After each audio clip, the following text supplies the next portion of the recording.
Hi ആൾ PSC അവേഴ്സിൻ്റെ മറ്റൊരു പാർട്ടിലേക്ക് എല്ലാവർക്കും സ്വാഗതം. ഇന്ന് നമ്മൾ 9ാം ക്ലാസ്സിലെ 5ാമത്തെ ചാപ്റ്ററായ SS-ലെ 5ാമത്തെ ചാപ്റ്ററായ ഇന്ത്യയിലെ ജനസംഖ്യാ പ്രവണതകൾ എന്ന ചാപ്റ്ററാണ് എടുക്കാൻ പോകുന്നത്. അപ്പോൾ നമുക്ക് തുടങ്ങാം.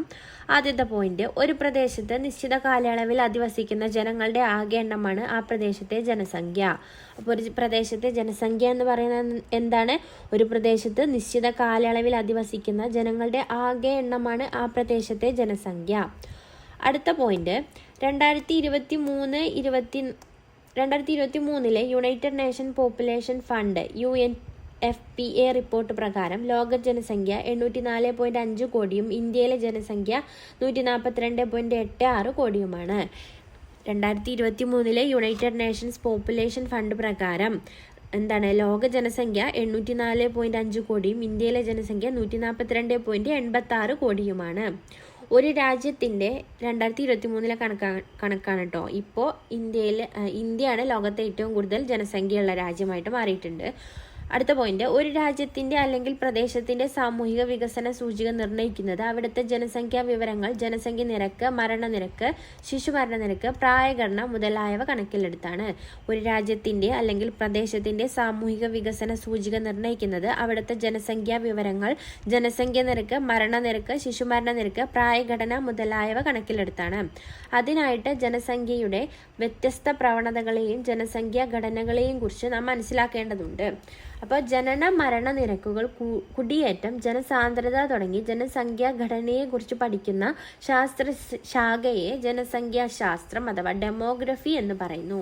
അപ്പോൾ എന്താണ് ഡെമോഗ്രഫി? ജനന മരണ നിരക്കുകൾ, കുടിയേറ്റം, ജനസാന്ദ്രത തുടങ്ങി ജനസംഖ്യാ ഘടനയെക്കുറിച്ച് പഠിക്കുന്ന ശാസ്ത്ര ശാഖയെ എന്താണ്? ജനസംഖ്യാശാസ്ത്രം അഥവാ ഡെമോഗ്രഫി എന്നാണ് പറയുന്നത്. അടുത്ത പോയിന്റ് എന്താണ്? UNFPA അതായത് യുണൈറ്റഡ് നേഷൻസ് പോപ്പുലേഷൻ ഫണ്ടിൻ്റെ നോക്കാം. ഐക്യരാഷ്ട്രസഭയുടെ കീഴിലുള്ള ഒരു അന്താരാഷ്ട്ര ഏജൻസിയാണ് യുണൈറ്റഡ് നേഷൻസ് പോപ്പുലേഷൻ ഫണ്ട്. ഐക്യരാഷ്ട്രസഭയുടെ കീഴിലുള്ള ഒരു അന്താരാഷ്ട്ര ഏജൻസിയാണ് യുണൈറ്റഡ് നേഷൻസ് പോപ്പുലേഷൻ ഫണ്ട്. എല്ലാ വ്യക്തികൾക്കും മികച്ച രീതിയിലുള്ള പ്രത്യുൽപാദന ആരോഗ്യ സംവിധാനങ്ങൾ, സ്വമേധയാലുള്ള കുടുംബാസൂത്രണം, മാതൃ ആരോഗ്യ പരിപാലനം, വയോജന പരിപാലനം, സമഗ്ര ലൈംഗിക വിദ്യാഭ്യാസം എന്നിവ ലഭ്യമാക്കുകയും അതുവഴി ജനസംഖ്യയുടെ വികസനം സാധ്യമാക്കുകയും ചെയ്യുക എന്നതാണ് ഇതിൻ്റെ പ്രധാന ഉദ്ദേശം. അപ്പോൾ UNFPAയുടെ പ്രധാന ഉദ്ദേശം എന്താണ്? UNFPAയുടെ ഫുൾ എന്താണ്? യുണൈറ്റഡ് നേഷൻ പോപ്പുലേഷൻ ഫണ്ട് എന്നാണ്. അതിൻ്റെ ലക്ഷ്യം എന്താണ്? ഐക്യരാഷ്ട്രസഭയുടെ കീഴിലുള്ള ഒരു അന്താരാഷ്ട്ര ഏജൻസിയാണ് യുണൈറ്റഡ് നേഷൻസ് പോപ്പുലേഷൻ ഫണ്ട്. എല്ലാ വ്യക്തികൾക്കും മികച്ച രീതിയിലുള്ള പ്രത്യുൽപാദന ആരോഗ്യ സംവിധാനങ്ങൾ, സ്വമേധയായുള്ള കുടുംബാസൂത്രണം, മാതൃ ആരോഗ്യ പരിപാലനം, വയോജന പരിപാലനം, സമഗ്ര ലൈംഗിക വിദ്യാഭ്യാസം എന്നിവ ലഭ്യമാക്കുകയും അതുവഴി എന്താണ്? ജനസംഖ്യയുടെ വികസനം സാധ്യമാക്കുകയും ചെയ്യുക എന്നതാണ് ഇതിൻ്റെ പ്രധാന ഉദ്ദേശം. അടുത്ത പോയിന്റ് നോക്കാം. ഒരു പ്രദേശത്തിൻ്റെ വൈവിധ്യമാർന്ന മാനുഷിക വിഭവങ്ങളെയും അതിൻ്റെ ഘടനാപരമായ മാറ്റങ്ങളെയും ജനസംഖ്യാശാസ്ത്രം വിശകലനം ചെയ്യുന്നു. ഒരു പ്രദേശത്തിൻ്റെ വൈവിധ്യമാർന്ന മാനുഷിക മാറ്റങ്ങളെയും ജനസംഖ്യാശാസ്ത്രം വിശകലനം ചെയ്യുന്നു. എന്താണ്? ഒരു പ്രദേശത്തിൻ്റെ വൈവിധ്യമാർന്ന മാനുഷിക വിഭവങ്ങളെയും അതിൻ്റെ ഘടനാപരമായ മാറ്റങ്ങളെയും ജനസംഖ്യാശാസ്ത്രം വിശകലനം ചെയ്യുന്നുണ്ട്. ഈ മാനുഷിക വിഭവങ്ങൾ ഒരു സമൂഹത്തിൻ്റെ വികസനത്തിനായിട്ട് പ്രയോജനപ്പെടുത്താമെന്നുള്ള വിശദമായ പഠന രീതിയാണ് എന്ത്? ജനസംഖ്യാശാസ്ത്രം എന്നതുകൊണ്ട് അർത്ഥമാക്കുന്നത്. അടുത്ത പോയിന്റ് നോക്കാം. ചിട്ടയായ ജനസംഖ്യാ പഠനമാണ് ജനസംഖ്യാശാസ്ത്രം അഥവാ ഡെമോഗ്രഫി.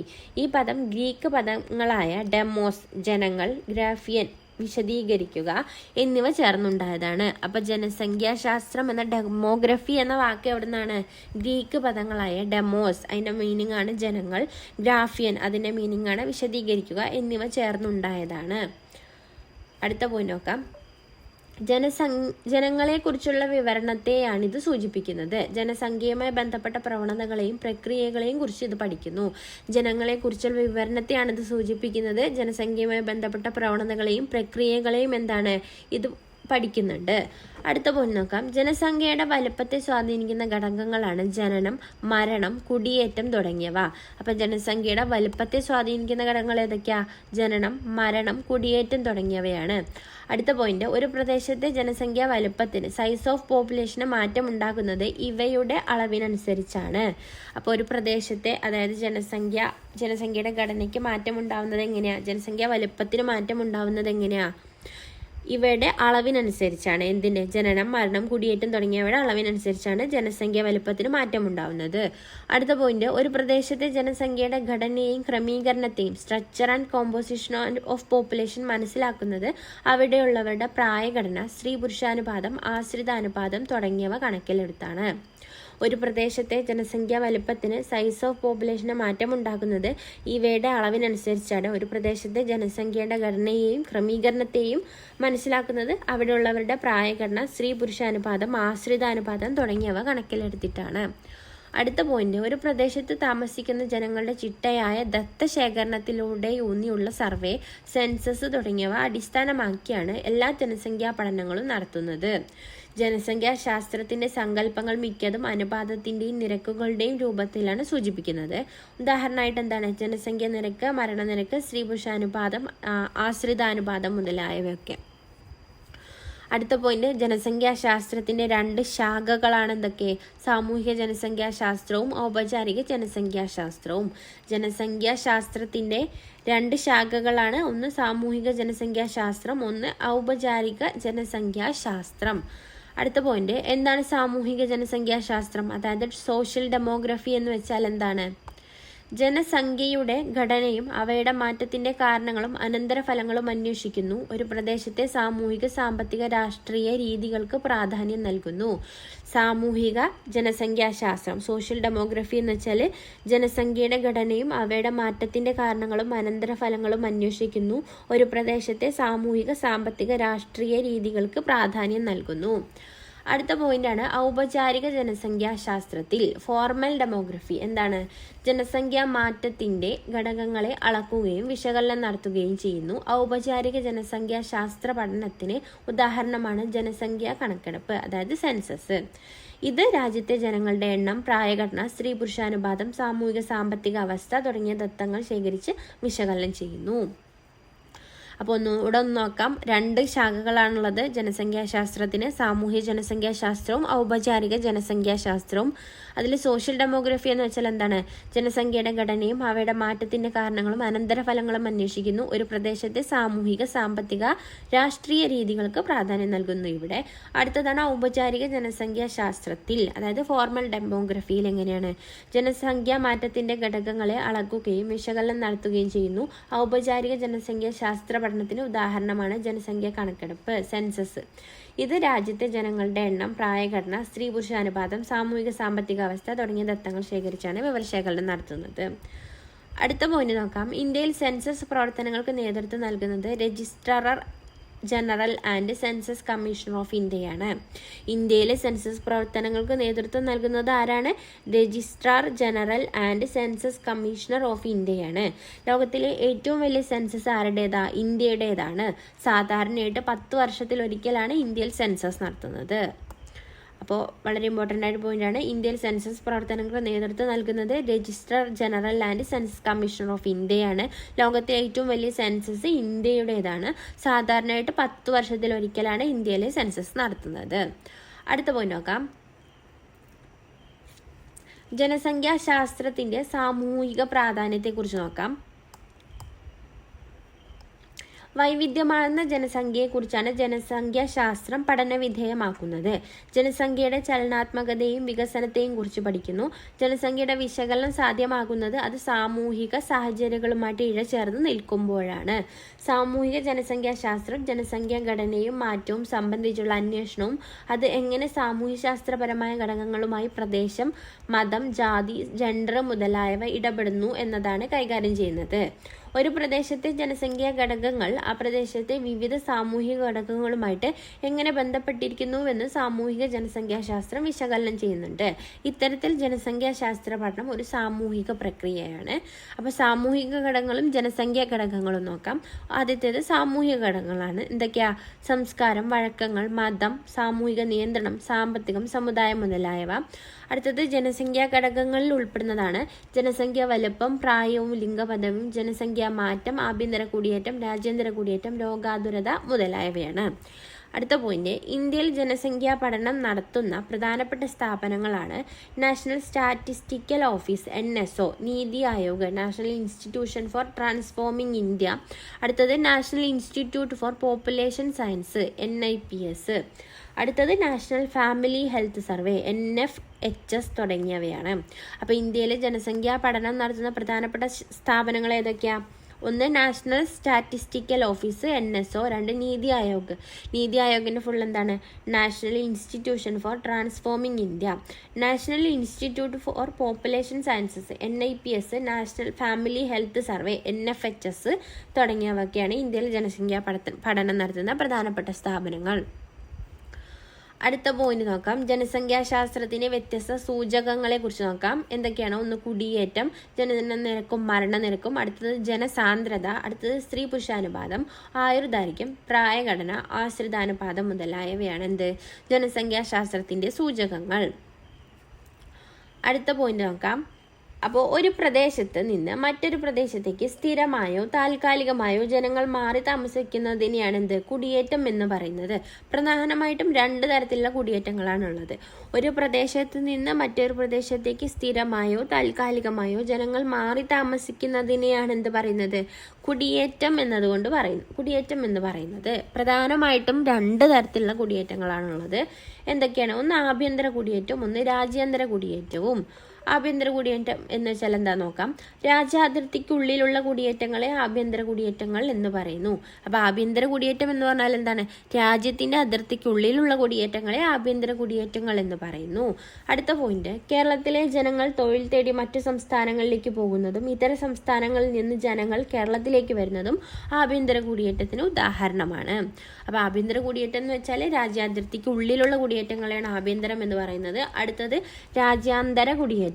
അതെന്താണ്? രാജ്യത്തിന്റെ അതിർത്തി കടന്നുള്ള കുടിയേറ്റങ്ങളെ പൊതുവെ രാജ്യാന്തര കുടിയേറ്റം എന്ന് പറയുന്നു. ഇന്ത്യയിൽ നിന്ന് ഗൾഫ് രാജ്യങ്ങളിലേക്കും യൂറോപ്യൻ രാജ്യങ്ങളിലേക്കും ജനങ്ങൾ പോകുന്നത് രാജ്യാന്തര കുടിയേറ്റത്തിന് ഉദാഹരണമാണ്. അപ്പോൾ കുടിയേറ്റം എന്ന് വെച്ചാൽ എന്താണ്? ഒരു പ്രദേശത്ത് നിന്ന് മറ്റൊരു പ്രദേശത്തേക്ക് സ്ഥിരമായോ താൽക്കാലികമായോ ജനങ്ങൾ മാറി താമസിക്കുന്നതിനെയാണ് കുടിയേറ്റം എന്ന് പറയുന്നത്. പ്രധാനമായിട്ടും രണ്ട് തരത്തിലുണ്ട്. ഒന്ന് ആഭ്യന്തരം, ഒന്ന് രാജ്യാന്തരം. ആഭ്യന്തര കുടിയേറ്റം എന്ന് വെച്ചാൽ രാജ്യാതിർത്തിക്ക് ഉള്ളിലുള്ള കുടിയേറ്റങ്ങളെയാണ് എന്ത്? ആഭ്യന്തര കുടിയേറ്റങ്ങൾ എന്ന് പറയുന്നത്. അടുത്ത രാജ്യാന്തര കുടിയേറ്റം എന്താണ്? രാജ്യത്തിന്റെ അതിർത്തി കടന്നുള്ള കുടിയേറ്റങ്ങളെ പൊതുവെ രാജ്യാന്തര കുടിയേറ്റം എന്നാണ് പറയുന്നത്. അടുത്ത പോയിന്റാണ് ജനനനിരക്കും മരണനിരക്കും. ഒരു പ്രദേശത്തെ ജനസംഖ്യ വളർച്ച കണക്കാക്കുന്നതിനുള്ള പ്രധാനപ്പെട്ട ഘടകങ്ങളാണ് അവിടുത്തെ ജനനനിരക്കും മരണനിരക്കും. അപ്പോൾ ഒരു പ്രദേശത്തെ ജനസംഖ്യ വളർച്ച കണക്കാക്കുന്നതിനുള്ള പ്രധാനപ്പെട്ട ഘടകങ്ങളാണ് അവിടുത്തെ ജനനനിരക്ക്, മരണനിരക്ക് മുതലായവ. അടുത്ത പോയിന്റ്, ജനസംഖ്യയിലെ ഓരോ 1000ത്തിനും ജീവനോടെ ജനിക്കുന്നവരുടെ എണ്ണമാണ് ജനനനിരക്ക്. ജനസംഖ്യയിലെ ഓരോ 1000ത്തിനും ജീവനോടെ ജനിക്കുന്നവരുടെ എണ്ണമാണെന്ത്? ജനനനിരക്ക് എന്ന് പറയുന്നത്.